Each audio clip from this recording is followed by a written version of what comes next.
Hi, welcome back to another book talk. Although today we're not talking about books, we're going to talk about comics.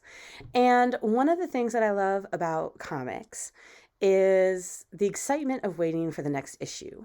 There is something to be said about having a cliffhanger and then having to wait for the next installment.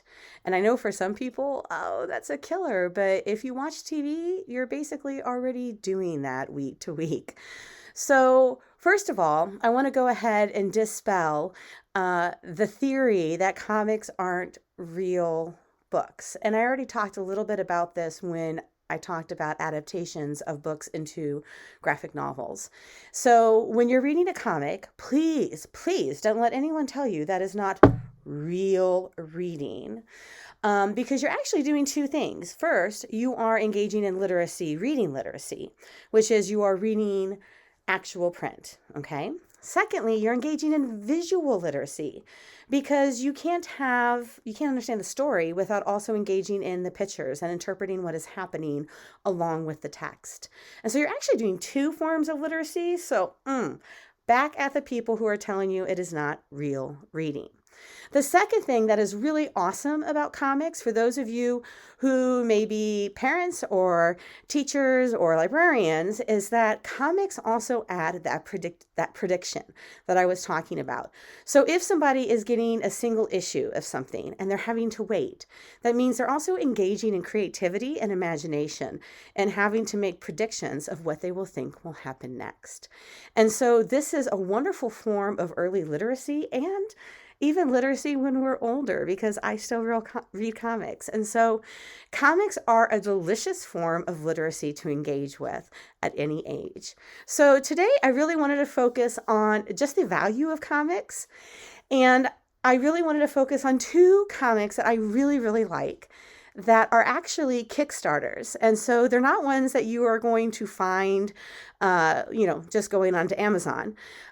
These are ones that were created by authors and artists because of Kickstarter campaigns, because of fans. And they're brilliant and their own voice comics. And I'm going to make sure that if you look in the description, you will be able to find out how you can purchase and support them. Okay. So the very first one I want to talk about, I've been so thrilled about since I first met two of the creators a couple of years ago at a Comic-Con. And so it is called Tuskegee Heirs. Okay. And there are 3 issues out now. I only have 2, so I've been having to use my imagination. So I need to go online and buy. And yes, I got mine signed. Okay. So first, I want to give props to who it is about. So first of all, the first issue is called Flames of Destiny, Tuskegee Heirs. And let me go ahead and give props to the story. It came from Marcus Williams and Greg Burnham. And Marcus Williams also does the art in this. The colors for a part of it is from Omaka Schultz. And Brandon Page also gives additional work on this for the inks. And I'm trying to just make sure that I haven't left anyone else out. In the second one, Sean Roden also assists. So I want to make sure I give shouts out because when you're making a comic, when you're making a graphic novel, there's usually a team effort involved. So want to make sure that I give everybody credit where it's due. So let's talk about Tuskegee Heirs. So for those of you who are familiar with history, I'm sure you're familiar with the Tuskegee pilots. And so this was a group of individuals, of African American pilots who assisted during World War II. But of course, segregation rules, right? But these people were so extraordinary. These pilots were so gifted. There's a line in one of these comics, and so I'm not going to steal it and say it's me, that said that the people who hated them requested them to accompany them on missions. And of course, the people who hated them would have been white soldiers, okay? But that is how awesome they were, okay? And you can read so many different books and stories about them, and including articles. You can look them up. And they're just impressive. And so this takes place in our future, okay? And so in our future, This is a sci-fi adventure comic series. Okay, and that's the other thing I should stipulate between comics and graphic novels is that comics are a continuing on running series. Okay, and so you are waiting for each edition to come. And so this has no specified length as far as I'm concerned, if it's what the run is. So this is a sci-fi adventure. And you see here the number of pilots we have. Okay, so we have 5 different pilots.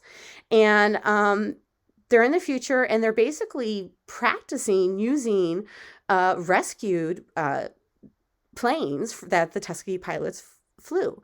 But it's all undercover. Why is it undercover? So this is part of the question that you have to wonder. And as you can tell, all of our characters, okay, are African American.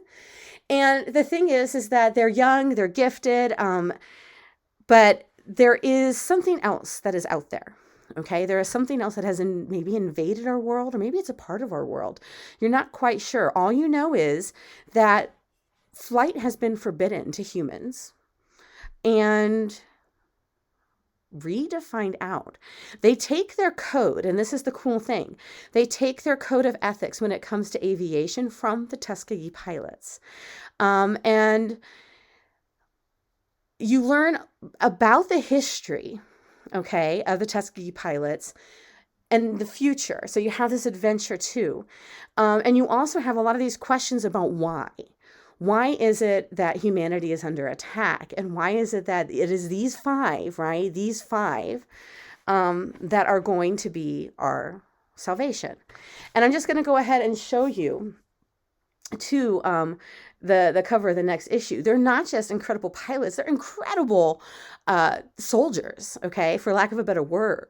They're incredible. They have technology that also makes them be able to combat what you find out are like artificial intelligence type things. And so they're incredibly wow, they're like super ninjas. I don't even know another way to describe it. And I just want you to see this artwork, see how beautiful this looks. And then the pages, to me, it's always great to see the tones that are used. There's very warm tones. The text is very clear. And I love the way that these characters are represented. The action scenes are awesome. You feel the movement. I love the way that it shows in the background and as in the foreground too, what is happening.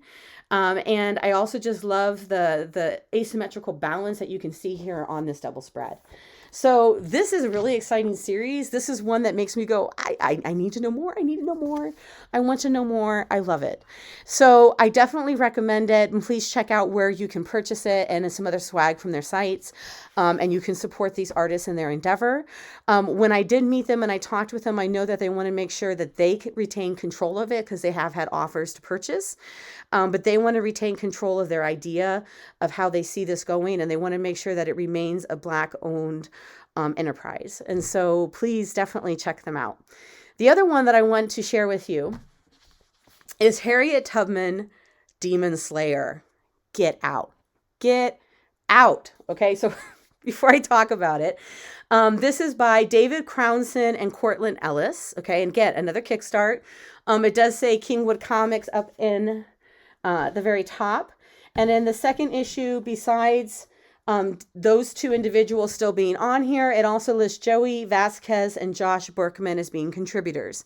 So look at this. Look at this. So the Demon Slayers we're talking about, vampires, people, vampires. Now, okay, Harriet Tubman's already like an icon. Okay. I know when I was a kid, I always thought of her as very, very much this mythological character. And she's real. I mean, she's a real person, and it's not to take away from the incredible human being that she already is. And so you can find lots of interviews online with David Crossman about this. And what I love about this is that he takes somebody that's already grounded in history, okay, again, in history, that is a very powerful individual, and takes it a step further. And so we get this a fantasy adventure in which we have a woman who is already freeing people, but it's not just freeing people from enslavement, but it's also from demons. There's a lot of metaphor here that you could really take into account as well, in addition to what is actually happening. So let me just show you too some of the panels. So again, we have a very dark palette, and this makes sense. Of course, this is at night as well. Okay. But there's also this very clean layout, which I really appreciate, which allows your eyes to move from panel to panel. The text is very, very clean. Over here, you get to see this vampire demon. And this is the phrase that is really, really much used for it. And again, I can't tell you, but I gotta show you the scene. I gotta show you the scene when Harriet comes on the scene. I love it. I love it. So when Harriet comes on the scene, here it is. Look at this. Look at this. Okay, right here. Just looks like she's couldn't harm anything. Okay. And I love this idea too of looks being deceiving. For a long time, of course, we know, well, maybe you don't know, but her code name was Moses, and many people didn't believe that a woman could be doing the things that she could do. And so I love this concept of this woman who is, here she is with her swords, right? With her katanas, and this idea that a woman could be awesome. And I want to say another word, but I'm going to try and keep it PG. And so this is the premise of this. Okay. And again, first two issues are out right now. There is no set limit for this series run. Really, the author is working like several jobs. It's a Kickstarter program, and so this is the love, this is the passion. But again, it's a Kickstarter program, and so the third issue is going to be coming out. It's not out yet, but you get these issues. You wait for these issues based upon when there is money and when the authors, the creators, are able to have the time to be able to produce them.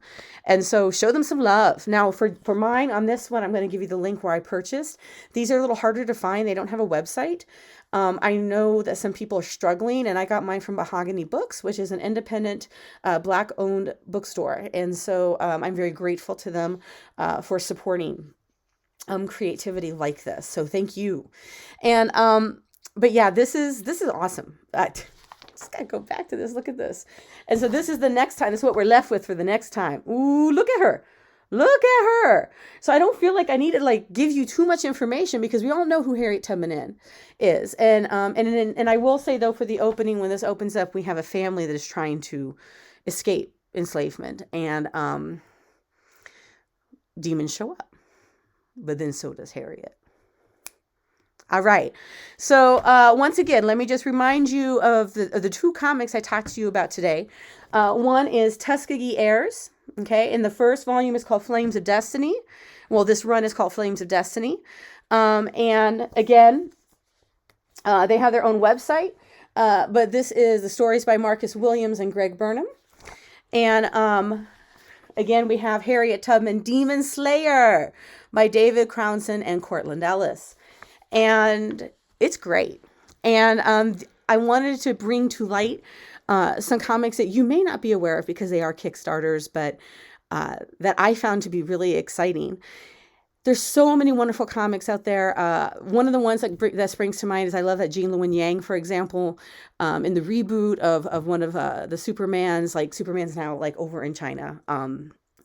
There's so many wonderful things that different major comic book lines are doing to make comics, I feel, more accessible to different people.